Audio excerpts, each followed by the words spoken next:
नमस्कार मित्रांनो, आपण आज चाललो आहे सह्याद्री भ्रमंतीमध्ये अनुस्कुरा घाट भ्रमंतीसाठी.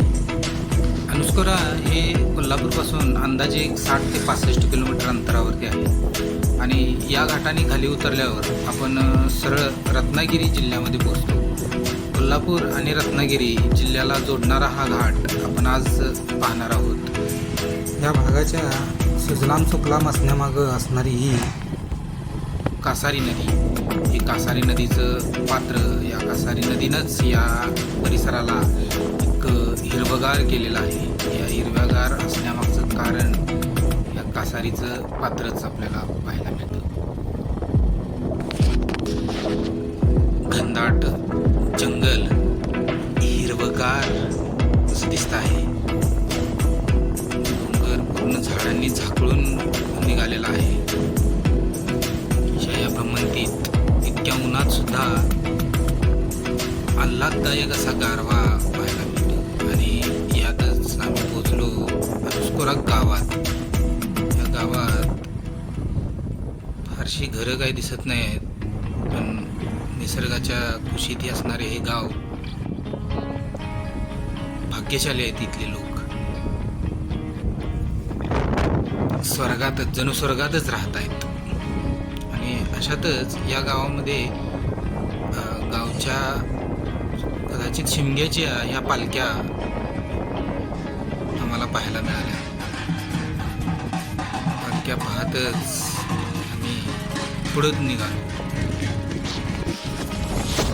चहूबाजूला हिरवीगार झाडी पसरली होती. हिरव्यागार झाडीमध्ये आमचा हा प्रवास सुरूच होता.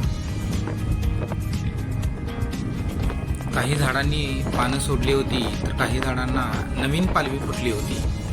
नवीन फुटलेली पालवी जणू तेल लावलेल्या तकतकीत कांतीसारखी दिसत होती आणि या झाडांच्या मधात फॉरेस्ट विभागानं लावलेले काही फलक दिसत होते, ज्यावरती कॅमेरा लावलेल्याचे संकेत ठळकपणे नमूद केले होते. कॅमेरा लावण्यामागं वन विभागाचा उद्देश हा पशुसंवर्धन आणि वनसंवर्धन असाच असला पाहिजे. आणि अशा या सुंदर अशा झाडीतून जाताना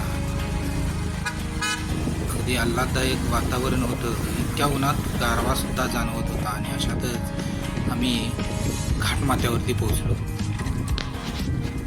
घाटावरती पोहोचल्यानंतर एका बाजूला पसरलेली ही सह्याद्रीची रांग बघणं खरंच मनाला समाधान देणारं होतं. मन मोहून टाकणारे हे दृश्य खरंच बघण्यासारखं होतं. आणि या बाजूला हा सह्याद्रीचा कडा, ज्या कड्यामुळं कोल्हापूर जिल्हा आणि परिसरात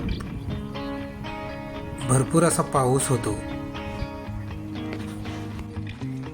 या पावसामुळेच कोल्हापूरचं नंदनवन झालं आहे.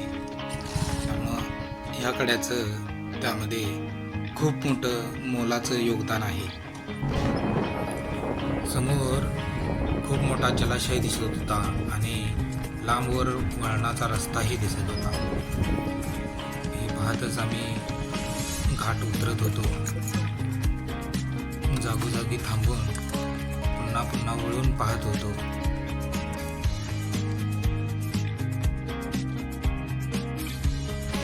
प्रत्येक वळणावर थांबून पुन्हा पुन्हा पाठीमागं वळून पाहावंसं वाटत होतं, पण घाट पूर्ण उतरायचा तर होता आणि समोर दिसणारा हा जलाशय आम्हाला त्याच्याकडे ओढत होता. मग ठरवलं की या जलाशयावर जाऊन यायचं, याचा बंधारा आज बघून येऊ. म्हणून आम्ही त्या दिशेनं पुढं चाललो.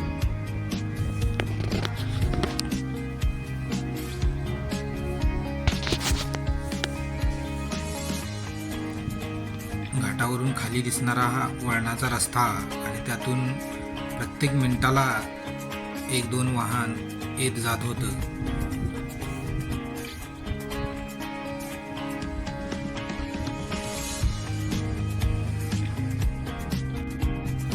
लांबवर दिसणारा हा कडा आता उंच देखील दिसत होता.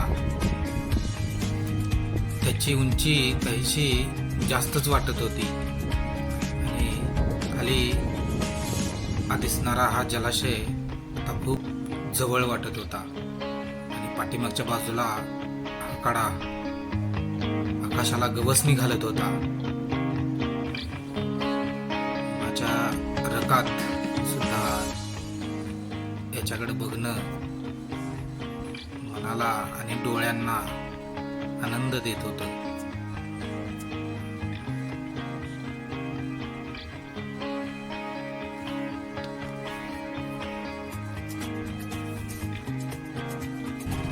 आणि अशा याच्यातच आम्ही पुढं खाली कोकणात उतरलो.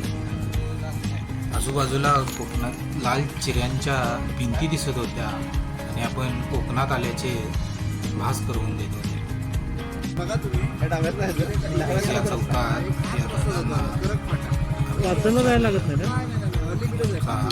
परतीचा प्रवास सुरू झाला.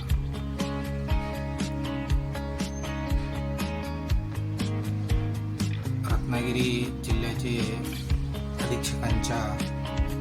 पोलीस अधीक्षकांच्या ह्या बॅरिगेट्स ओलांडून आम्ही पुन्हा कोल्हापूरच्या दिशेने निघालो. कोकणातल्या या वातावरणात उन्हाचा तडाखा जाणवत सुद्धा नव्हता आणि अशातच आमचा हा परतीचा प्रवास सुरू झाला होता. शासनाने लावलेले विविध फलक दिसत होते. वेगवेगळ्या साईन्स बघत मी परतीच्या प्रवासाला निघालो. झाडांना नवीन पालवी फुटली होती, त्यामुळे ती जणू काही प्लास्टिकची असल्यासारखी जाणवत होती. त्यांच्यावरती तेल लावल्यासारखं भास होत होता आणि समोर सह्याद्रीचा कडा हिरवागार पाहणं खरंच आल्हाददायक होतं.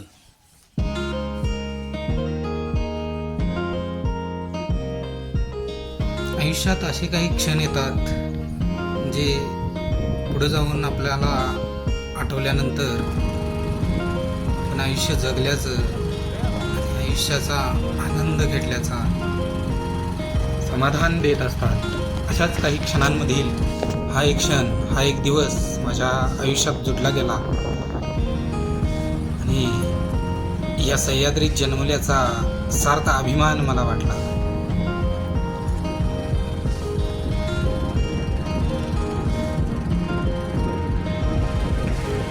सह्याद्रीच्या कड्याकपारीत फिरू इच्छिणाऱ्या त्या माझ्या मित्रमैत्रिणींसाठी ही एक माझ्याकडून छोटीशी भेट.